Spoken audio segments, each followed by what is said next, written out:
Everybody, Sajin here. So this is the response to the Facebook post part two. I know that maybe some of you might have forgotten about it, but I haven't.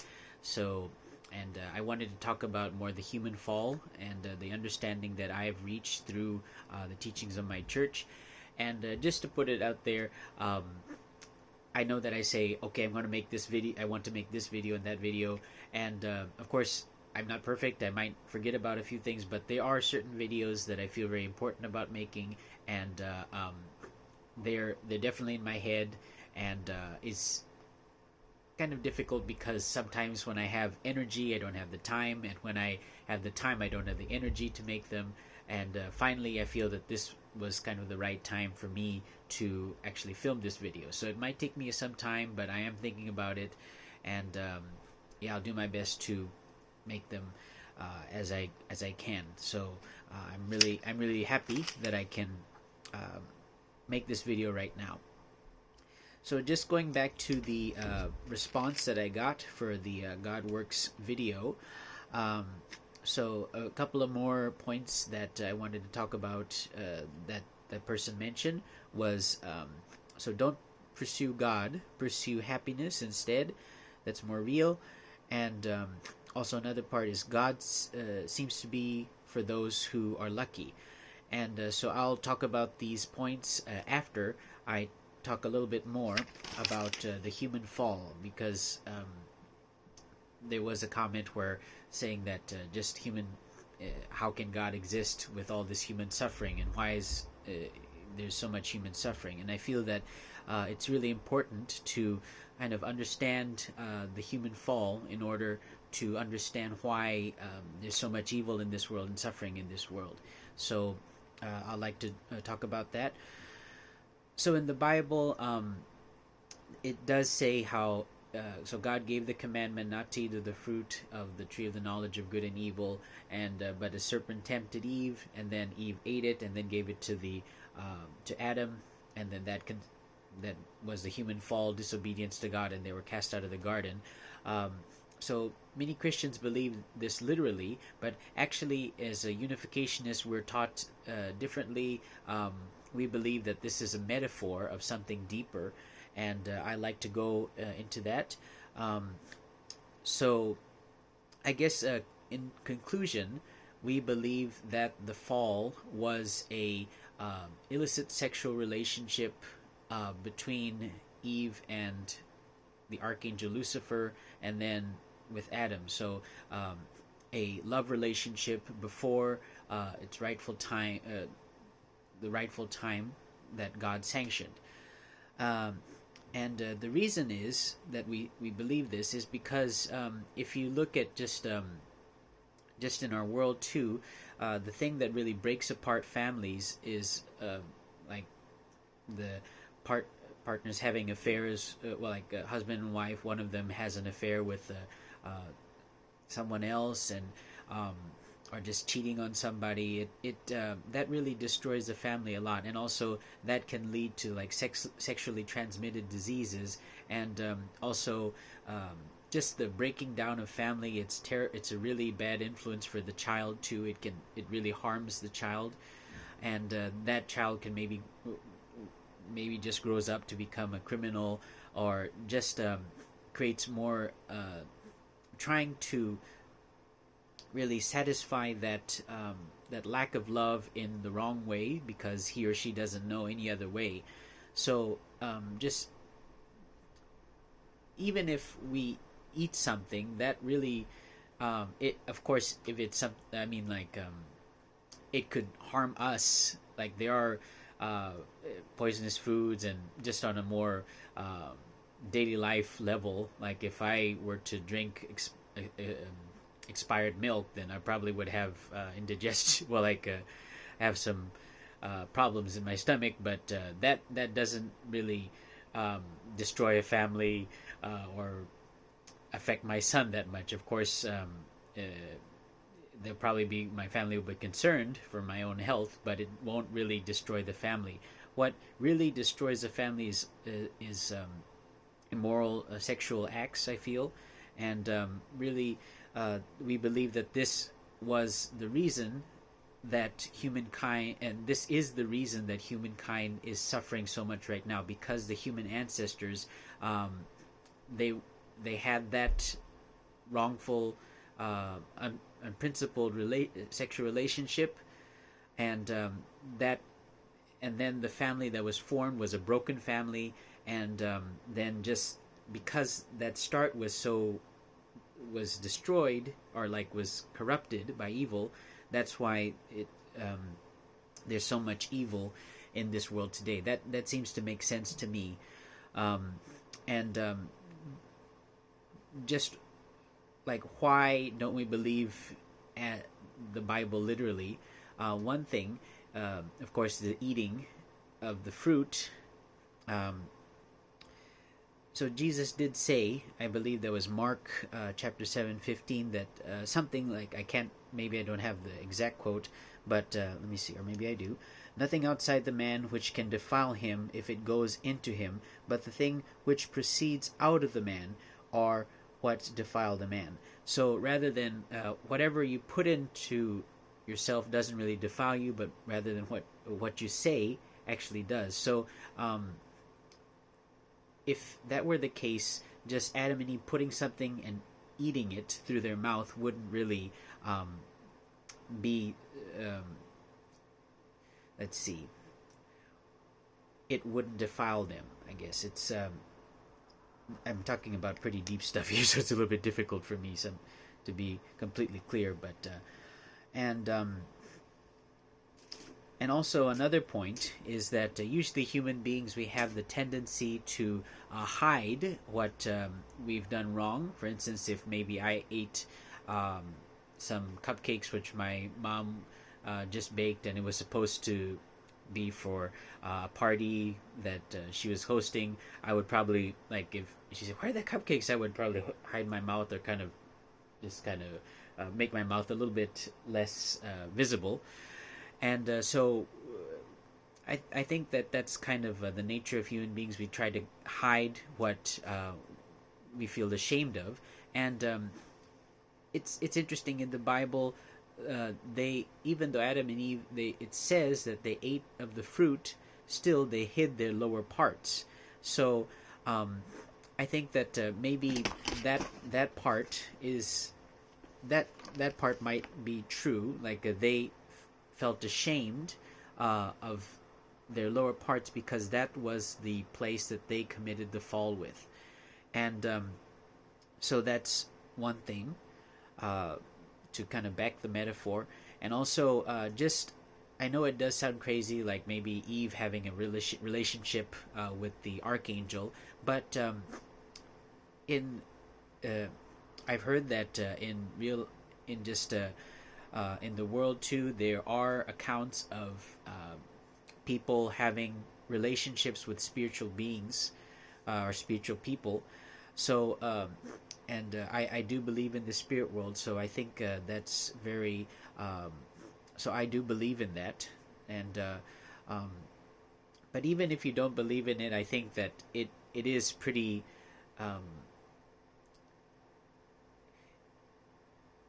you can kind of understand, like, if the first human ancestors had a very broken and messed up family, then it would kind of make sense that why there's so much suffering in the world. Of course, if that start is wrong, then it's very likely that the things that follow it, or the families that follow it, would also have problems as well. So just throwing that out there. And this is just my own kind of understanding. I can't explain it very well, but I will put a link to a very good lecturer, Dr. Tyler Hendricks of our church, and he can probably give a better explanation about the human fall. So please check it out if you're interested. And if you would like to read the Divine Principle, it has a chapter completely talking about the human fall, and it does cover some points that I mentioned this time too. So I recommend checking both of those out. And let me see what else that I need to check. So yes, so that basically is what we believe the fall is, a just a wrongful sexual act. We believe that Adam and Eve were supposed to reach maturity, and then God would say, okay, it's that He would bless them. She would bless them, say, okay, you can become a couple now, and this is the time to come together, to have that love relationship, so you can create a family, to create children, and so, in other words, like, now is okay. So you've reached maturity. Now it's your time to consummate the knowledge, the fruit of the knowledge of good and evil, the tree of the knowledge of good and evil. So we believe that it wasn't something that the fruit of the tree of the knowledge of good and evil wasn't something that God just put there and said you can never have this. It was just not the right timing when the fall occurred. That and that was the one of the main problems. So that's kind of what we believe the origin of all this suffering is in the world. And we see, okay, so that's the fall. Now going on to the point about pursuing happiness rather than pursuing God. So I guess what I feel is that we don't really need to find God. God is already sort of part of us. I think He really works through she works through our conscience, and so I think everybody has that possibility to connect to God, and I think God is just with us always, and I think that's partially how she can be all knowing. That's kind of my own understanding, but and it's just a matter of deepening that relationship or restoring that relationship. So I think that everybody can connect with God. It's not like God is something separate, is someone separate, but is someone that's inside us. Sometimes if we feel distant from God, it's not that God has left us, but just because our connection with God maybe has been weakened, or just I guess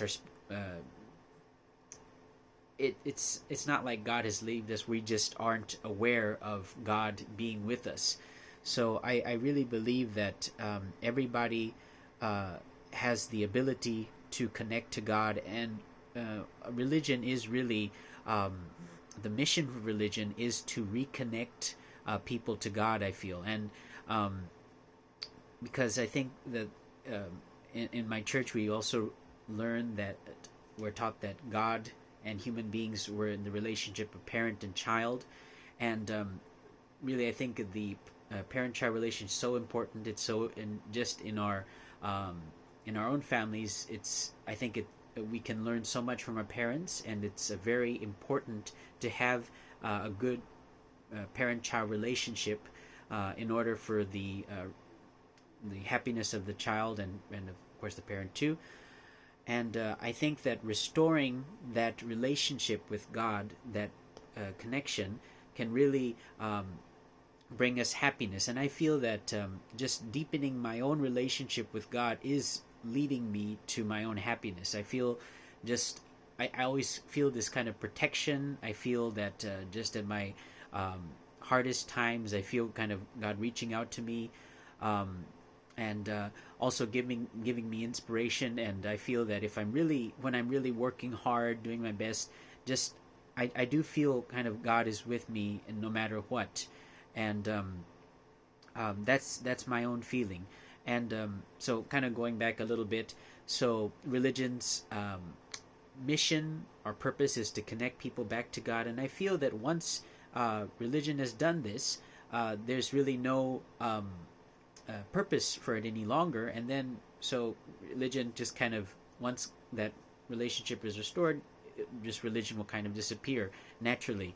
And that's kind of how just like a sick person needs to go to the hospital, But if that sickness is cured, then they don't need the hospital anymore. So the hospital is necessary because they're sick people. Just the same way there are people that are suffering, people that are disconnected with God exist. That's why religion exists. So I think that just restoring that connection with God is just very important for every single human being. Um, and I think that will really lead to kind of everlasting, well, like really true happiness is realized through that connection with God. Um, so that's I would like to. So that's kind of how I would like to answer that.